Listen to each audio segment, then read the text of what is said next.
Paulo aos Colossenses, capítulo 1. Carta de Paulo aos Colossenses, capítulo 1.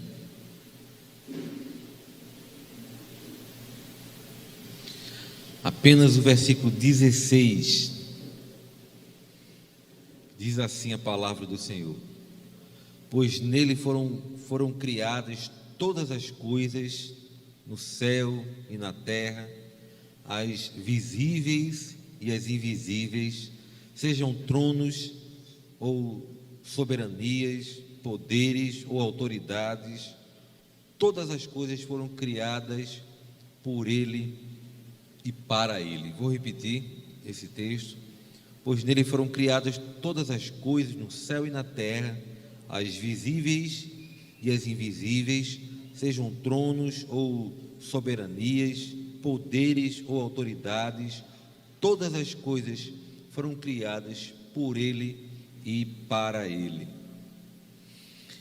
Esse texto nos chegou um pouco diferente quando da leitura de um livro muito conhecido, que é Uma Vida com Propósito, de um pastor batista nos Estados Unidos, chamado Rick Warren. Ele é pastor de uma comunidade batista, uma igreja batista no Vale do Saddleback, nos Estados Unidos.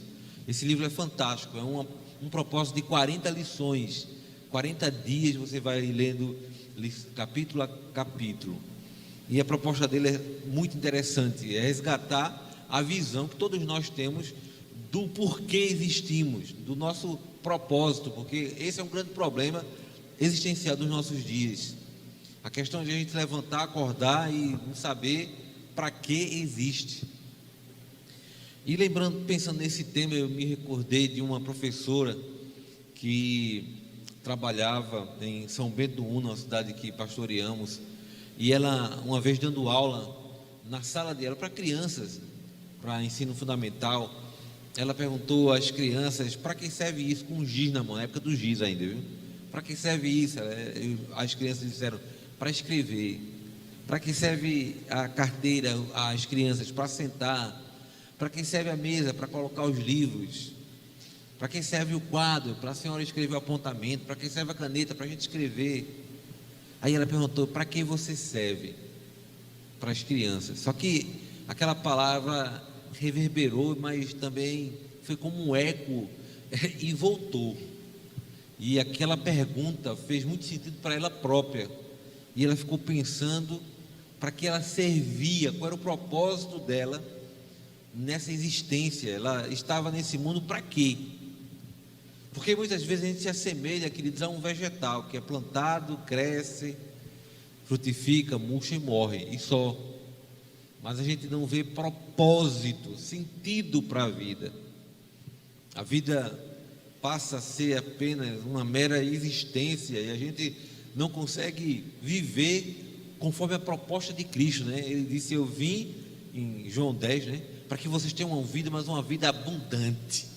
Eu vim para que vocês tenham uma vida, mas uma vida plena, uma vida que preste, uma vida que tenha sentido, uma vida que vale a pena, que tenha pujança, que tenha sabor, que tenha gosto. Essa é a vida que a gente devia viver. E às vezes a gente acha que cristão é aquele sujeito aguado, insosso, sabe, insosso. O sujeito estraga prazer, está uma alegria no ambiente tremenda, chega um crente, acaba a alegria. Insosso. Mas Jesus disse que, pelo contrário, Ele nos deu graça para a gente ser, sabe, ter e transmitir uma vida plena. No livro de Atos dos Apóstolos se diz que a igreja contava com a simpatia.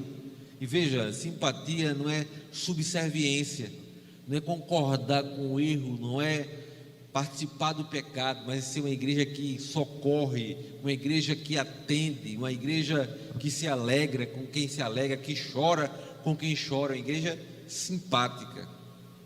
E aquela pergunta daquela professora pode também ecoar na nossa interioridade: a gente nasceu para quê? Para que nós servimos? Qual é o nosso propósito nesta vida? Bertrand Russell, um ateu pensador, dizem que ele talvez tenha dito isso com certa ironia. mas problema dele. Mas veja o que é que ele falou, com ironia ou não.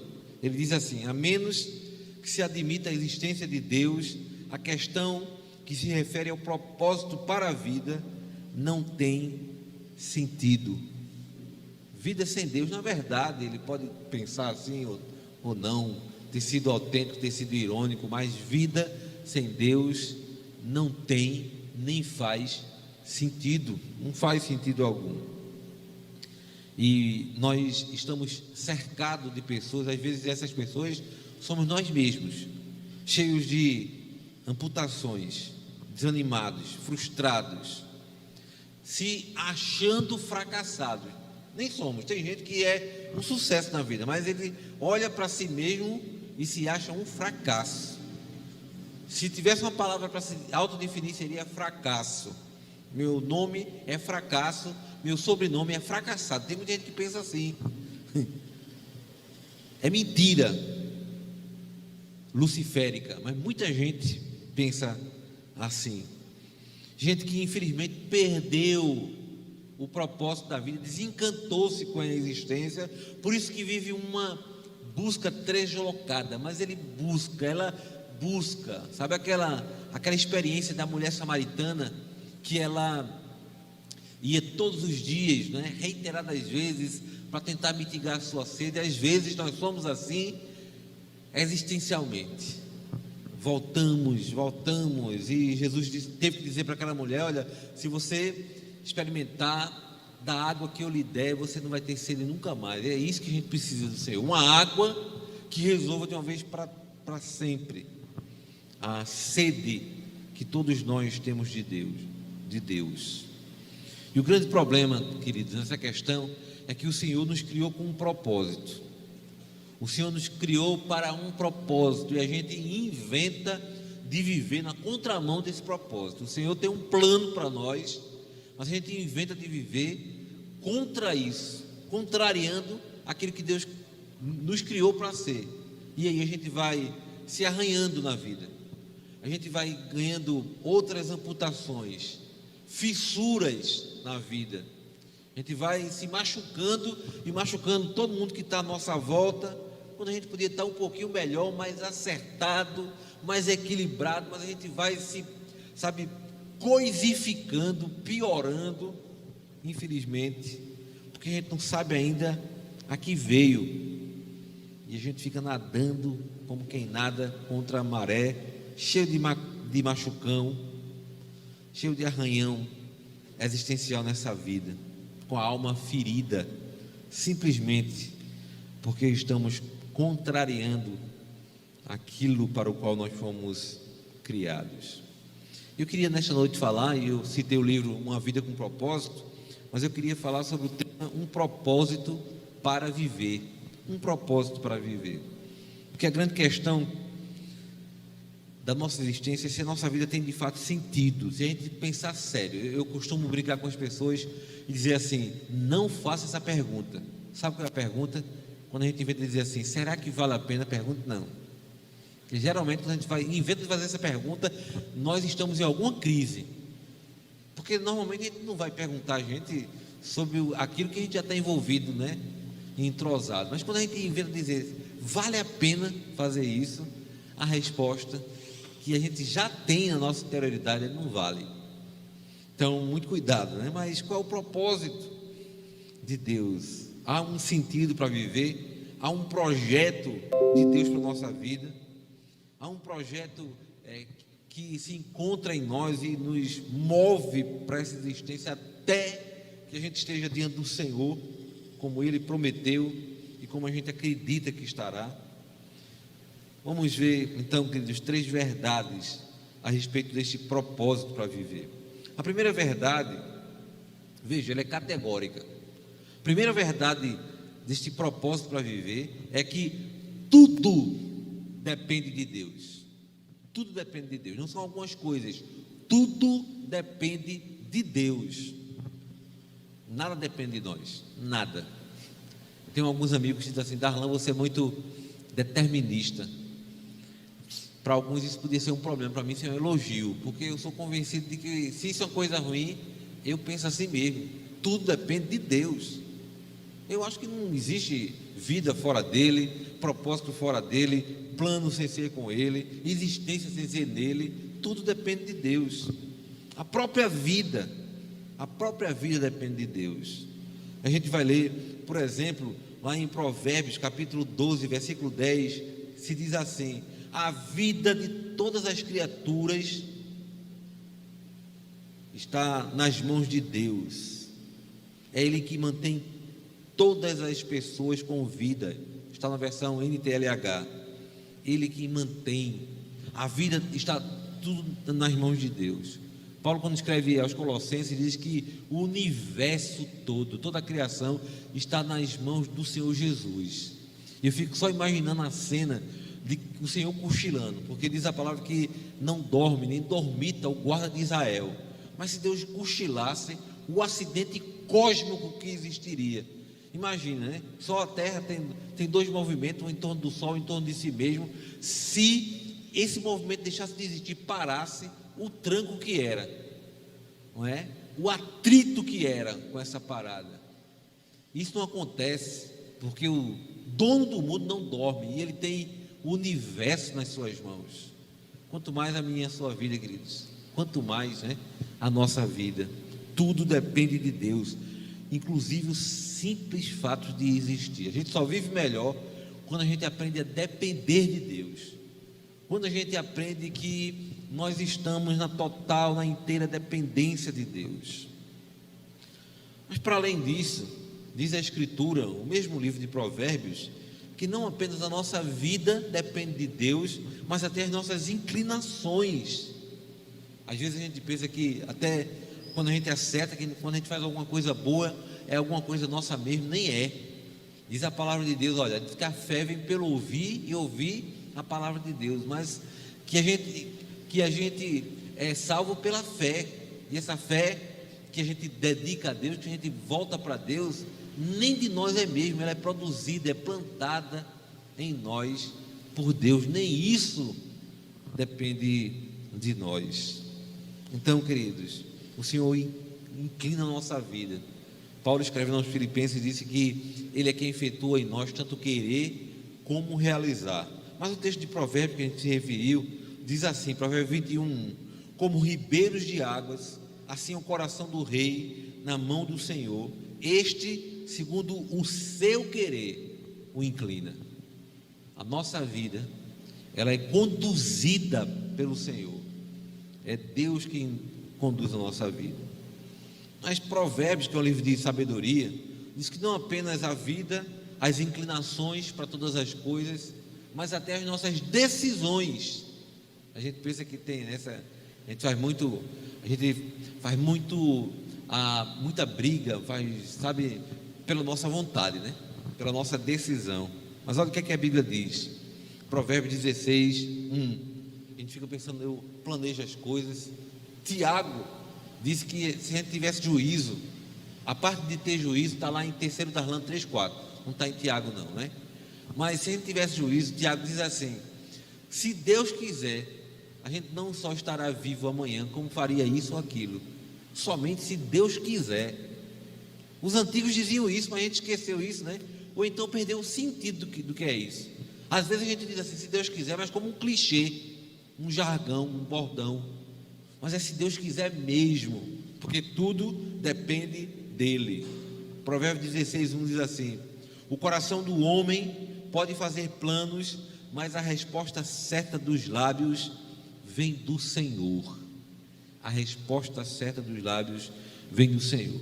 A gente pensa que pode planejar e que pode executar, mas Tiago, na sua sabedoria também, diz que se Deus quiser, porque Deus é quem tem a sua vontade totalmente decretada e realizada.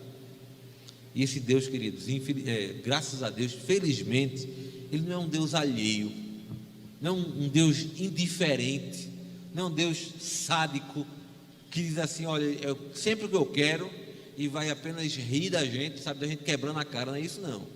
Isso só acontece quando a gente está nadando contra a maré, fora do propósito dele. Aí ele não precisa nem pensar assim, isso vai acontecer naturalmente, porque é uma lei espiritual normal. A gente foi planejado para uma coisa, vai viver para outra. Qual é o resultado? Normal. O resultado é viver numa decadência espiritual. Mas o Senhor se preocupa conosco, Ele se interessa conosco, Ele se envolve conosco, com todas as questões. Há uma canção que a gente diz assim: apesar dessa glória que tem, tu te importas comigo também. O Senhor se importa conosco nos nossos mínimos detalhes, aquilo que a gente pensa que nem deveria incomodar o Senhor, mas o Senhor, Ele gosta disso, né? Lhe apraz. Diz a palavra que o Senhor gosta de ver o seu povo sendo atendido. E aí, queridos, nossas vidas, nossas inclinações e até nossas decisões, elas estão nas mãos mais seguras deste mundo. Porque se estivesse na nossa mão tudo isso, a gente vivia em perigo constante. Mas tudo isso está nas mãos de Deus, porque tudo depende de Deus. Tudo depende de Deus. Mas a segunda verdade a respeito deste propósito para viver é que tudo é determinado por Deus. Não apenas tudo depende de Deus, como Ele também determina todas as coisas. Tudo é determinado por Deus. Primeiramente, nossos dias.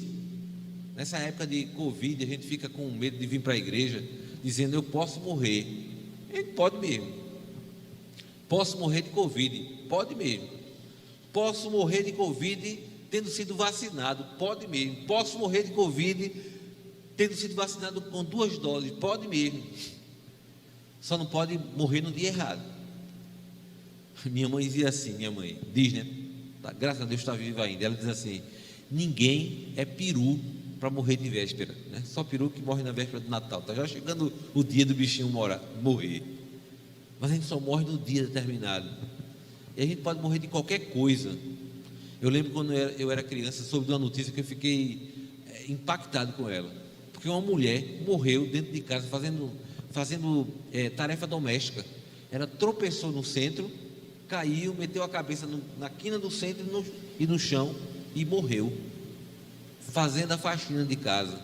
A gente pode morrer com Covid, a gente pode morrer de qualquer coisa, mas nunca antes da hora. Diz assim o Salmo 139, versículo 16: todos os meus dias, cada um deles escritos e determinados, quando nenhum deles havia ainda. Todos os nossos dias, toda a nossa existência, elas estão nas mãos de Deus. Os nossos dias são contados. Se isso é ser determinista, prazer, meu nome é Darlan, eu sou.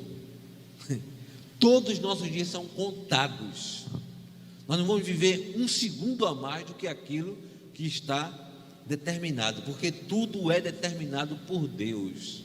Eu não sei no que as pessoas acreditam, mas é o que a Bíblia diz. Tudo, absolutamente tudo é determinado por Deus. Agora, eu não vou viver aí como um kamikaze, porque eu só vou morrer no dia, né? Porque às vezes, Levi, o problema não é morrer, é ficar sequelado. Vou pular de helicóptero, vou ser paraquedista. Eu não, com essa idade, com esse pezinho, não. A gente tem que ter bom senso. Mas o medo angustiante da morte em si, sabe, de morrer antes do tempo, não existe, porque tudo depende de Deus e tudo é determinado por Deus, inclusive os dias da nossa existência e da nossa morte. Romanos 8:28 nos diz que absolutamente tudo é determinado por Deus com o propósito do nosso bem. O propósito é o nosso bem. Agora, não é o bem que a gente imagina, é o bem que Deus quer para nós, né? Essa é a ideia.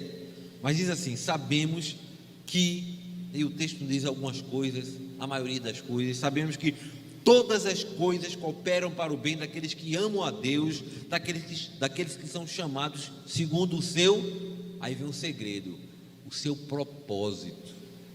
As coisas cooperam para o bem quando elas estão em sintonia, em harmonia com o propósito de Deus. E aí você diz: e a morte? A morte é uma bênção quando a gente morre no propósito de Deus. A morte é carrancuda, chata, feia, fedorenta, cabulosa somente para quem fica, mas para quem vai, o apóstolo Paulo disse que é incomparavelmente melhor estar com o Senhor do que estar nessa terra aqui. A gente estava assistindo um filme uns dias desses que um pastor passou, eu acho que 40 minutos no céu, na história, né, do filme, e quando ele voltou muito invocado, porque teve que voltar para o lado de cá. Quem Paulo disse que visitou, conheceu a terceira dimensão celestial, e o que ele viu não era permitido nenhum homem se referir, e ele recebeu um espinho na carne para ele não ficar soberbo pelo fato de ver o que ele viu. Imagine, ele viu uma amostrazinha, Deus deu uma amostra grátis a ele do que tem na glória, e a gente vai, se morrer, vai estar preocupado com essa vida aqui? Vai nunca, não, nunca. Mas ela só vai acontecer no dia determinado por Deus e para o nosso bem. Não apenas a morte, mas como todas as coisas na vida, todas as coisas contribuem. Você pode dizer, mas eu estou vivendo numa guerra, numa luta. Eu olho para você bem no seu olhinho e você no meu, eu digo, quem é que não está? Quem é que não está vivendo uma guerra? Uns estão numa guerra maior, outros menor. É como aquela história, né, do estacionamento da cruz. É uma lenda, né? Uma fábula que todo mundo estava numa grande procissão, cada um levando uma cruz. Na parada, vinha um sujeito achando que a cruz dele estava muito pesada. No estacionamento de cruz, ele olhou uma cruz que achou que era mais leve. Aí disse assim, vou procurar essa cruz. Aí foi, lanchou, todo mundo lanchou, ele lanchou rápido, voltou, aí começou a pesar as cruzes. E aí começou a andar, esse aqui é mais leve, começou a andar. Quando ele foi andando, que olhou o nome na cruz, era o próprio nome dele.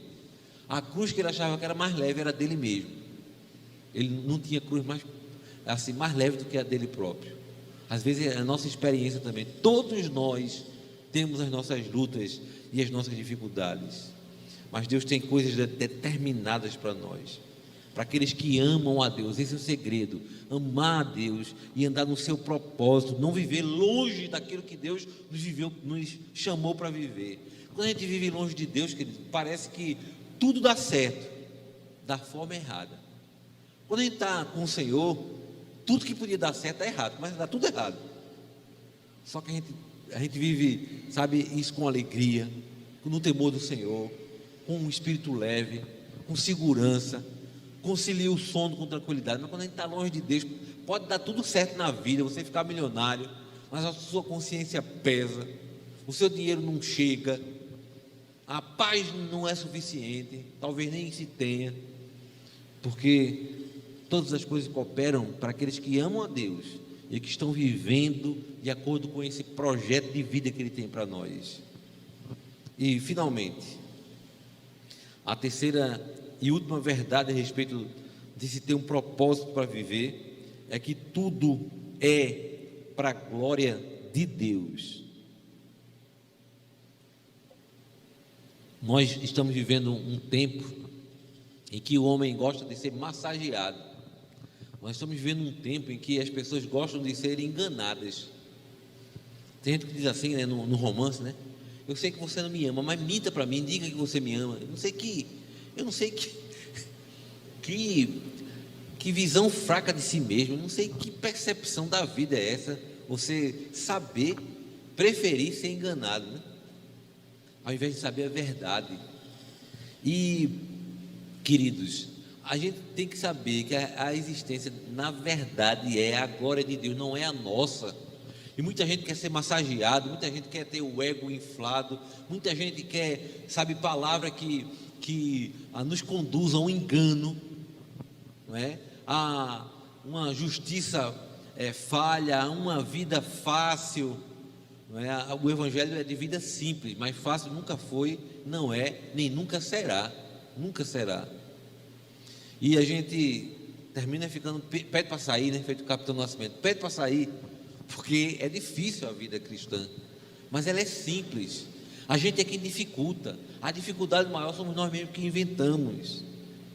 Mas se a gente entender que a glória é de Deus, não nossa, porque a gente é muito cheio de desejo, de vontade, de ideais que nós construímos.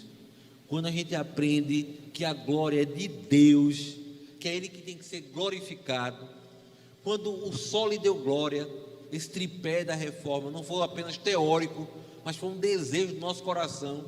Quando a glória for só de Deus, de verdade, da nossa vida, a gente não vai ficar frustrado por muita coisa. A gente se frustra muito fácil, não é? A gente se frustra com muita facilidade.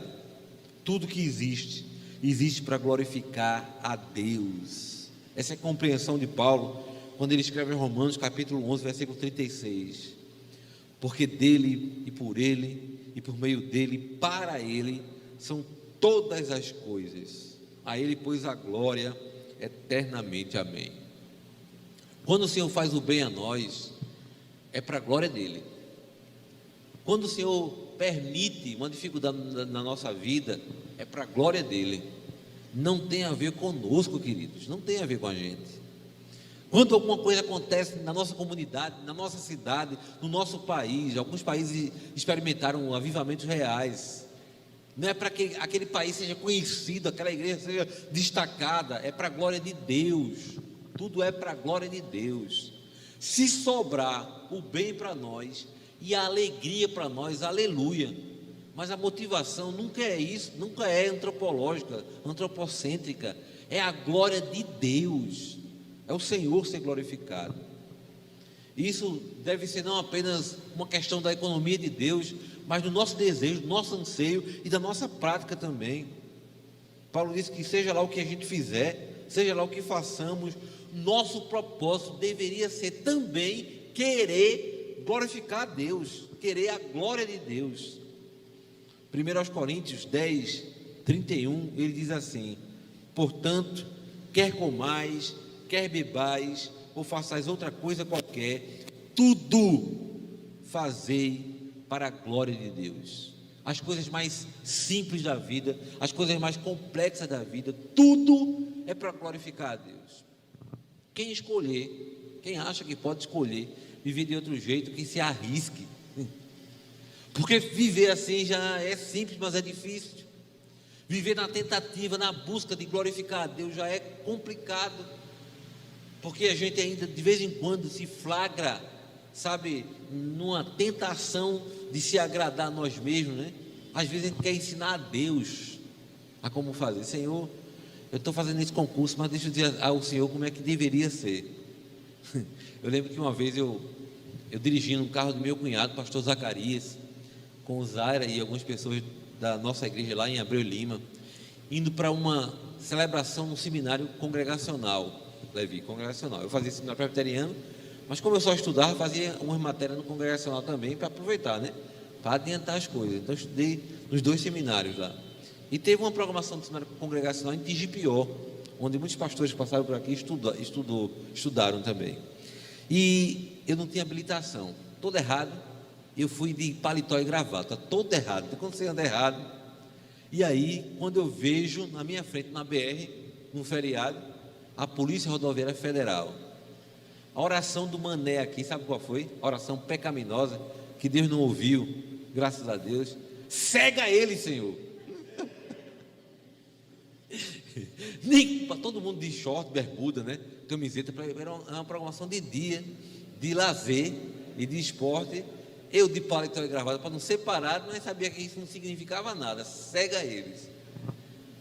Deus teve misericórdia, eu passei, mas ninguém ficou cego não, viu? Eles estão vendo até hoje. A gente pensa que Deus tem que mover o mundo para nos satisfazer, para fazer o que a gente quer, e a vida não é assim.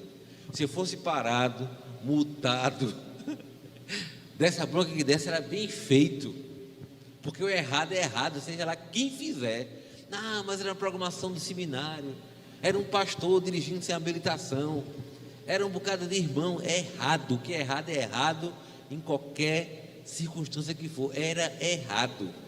E Deus não cega ninguém por causa do erro da gente, não. Quer comais, quer bebais, se isso for glorificar o Senhor, faça. Se não glorificar, não faça. Está errado, não faça. Não promove a glória de Deus, não faça. Mas é para o meu bem, não interessa, não tem a ver conosco. O breve catecismo de Westminster, um dos símbolos da nossa igreja, um dos símbolos de fé, ensina na sua primeira pergunta que o fim principal do homem é glorificar a Deus e gozá-lo para sempre. primeira coisa, a missão principal do ser humano, minha e sua, é glorificar a Deus. Se a gente não sabe o propósito para o qual nós vivemos, essa pergunta com essa resposta, nessa síntese teológica, histórica, reformada, já nos esclarece. O fim principal do homem é glorificar a Deus, o resto é consequência. Se quando eu glorificar a Deus sobrar alegria para mim, ótimo, mas o meu fim, a minha finalidade principal é glorificar a Deus e gozá-lo para sempre, promover a glória do Senhor. E tem gente que descobre isso, mesmo há tempo, mesmo sendo ateu. Conta-se que Andrei Bitev, um romancista russo, ele cresceu naquele regime comunista, ateu, crasso, né? Ateu declarado, ateu filosófico, e a vida dele não fazia sentido, porque viver assim, não é? Você acorda, estuda, trabalha, mas não tem para onde voltar, não tem para onde ir depois dessa existência. E ele, aos 27 anos, ele estava viajando de metrô pela cidade de Leningrado, né? Hoje é São Petersburgo, e ele foi dominado por um desespero, aquele desespero que habita de vez em quando qualquer um que não tem um Senhor como Salvador, como suficiente Salvador. Quando deita a cabeça no travesseiro, quando não tem teatro para encenar, quando está sozinho, quando as respostas são para si mesmo e para Deus, quando não tem desculpa, quando não dá para tapear, não dá para disfarçar.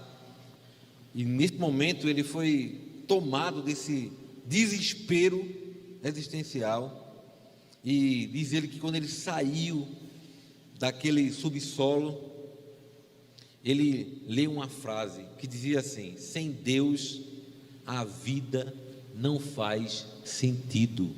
Sem Deus a vida não faz sentido. E ele saiu andando, e aquela frase saiu sendo repetida na sua interioridade: sem Deus a vida não faz sentido. Ele começou a ficar assombrado com aquilo, e a repassar aquilo, subindo na escada rolante, como se a frase fosse e voltasse como uma escada rolante daquele metrô. E aí ele saiu do metrô e caminhou, sabe da escuridão do subsolo para a luz, porque ali, naquele dia, ele se encontrou com o Senhor. O Senhor chamou, o Senhor trabalhou a sua vida, ele se converteu ao Senhor. Ele era ateu, e essa palavra apenas, esse desespero existencial, e essa palavra escrita num subsolo do metrô, pôde o despertar para a vida do Senhor. Isso aconteceu com muitos. Outros, queridos, se perdem. Lembra do jovem rico, né?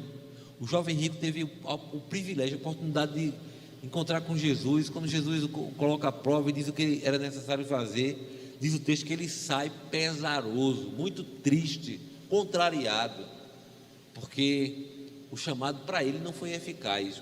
O chamado só é eficaz para os eleitos, para os chamados, mas para ele não foi, a graça não foi eficaz. Ele bateu e voltou, e ele desperdiçou aquele encontro com o Senhor Jesus. É muito triste, mas com alguns acontece assim. Sem Deus a vida não faz sentido. Sem Deus a vida não faz sentido não é uma frase de efeito que diz respeito apenas à vida dos ateus, não. Tem muita gente que está no caminho, mas está sem Deus. Tem muita gente que diz que acredita em Deus, mas é apenas uma questão teórica, não tem envolvimento com Deus, e viver sem Deus assim também não faz sentido. Tem gente que vive ouvindo o Evangelho, mas nunca tomou uma decisão, vive sem Deus também, não faz sentido. Tem gente que vive com Deus perto, sabe, está quase. Paulo pregou para alguém e ele disse assim, parece que foi Silvana, porque eu misturo os personagens: você quase me persuade, quase salvo, mas desesperadamente perdido. Tem um livro com esse título. Queridos, viver distante da vontade de Deus já é viver sem Deus. Viver alienado, alijado de Deus já é viver sem Deus. Viver sem glorificar um Senhor já é viver sem Deus.